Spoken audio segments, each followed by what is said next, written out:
I count baseball as my first religion.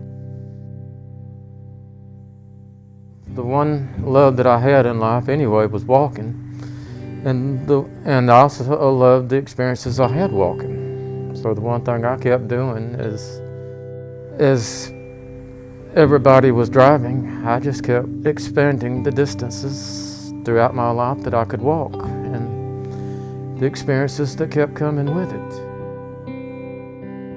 And the Birmingham Barons used to play at Rickwood Field, and they moved from Rickwood Field to Hoover, a community that wouldn't take transit service. And when the Barons moved to Hoover, I had to walk to Hoover and do my worship.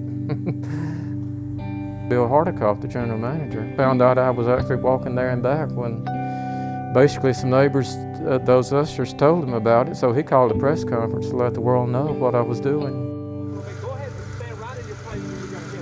Bill Hardikoff, who had one of the most famous men in the world playing for him, Michael Jordan, the great basketball player, he let me meet him, said, "Look what kind of fans you got here in Birmingham."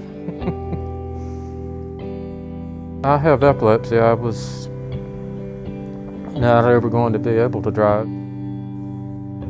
The only people who chose to ride the Birmingham public transit system were the only people who just simply had no way to get to where they were going. They were the desperate of the desperate.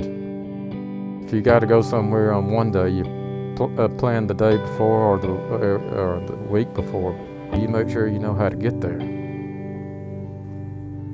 If you miss a bus, it's just a long wait until your next bus, if you got the money to call a cab. With 60-minute headways, your day is probably shot. If I can't ride the bus to get to where I'm going, I walk, because most of the county won't take transit service. The state legislature, they give all the money to the car drivers. And all the money goes to build roads and bridges, not to public transportation. We had buses that rain come through them, and when you went and begged the board to help us with that, you were told to get lost, because I was one of them who were told. They're not the least bit concerned about improved transit services. They're not bus riders. They don't get out on the bus lines and have relationships with bus riders. Here I am in this little apartment on the western side of town, up the street from the fairgrounds. I don't have the education. I know more about the transit system than all these other people combined. I've seen more and experienced more and seen more than all of them combined. But I don't have the wherewithal to do anything. But they can ignore me because of my position.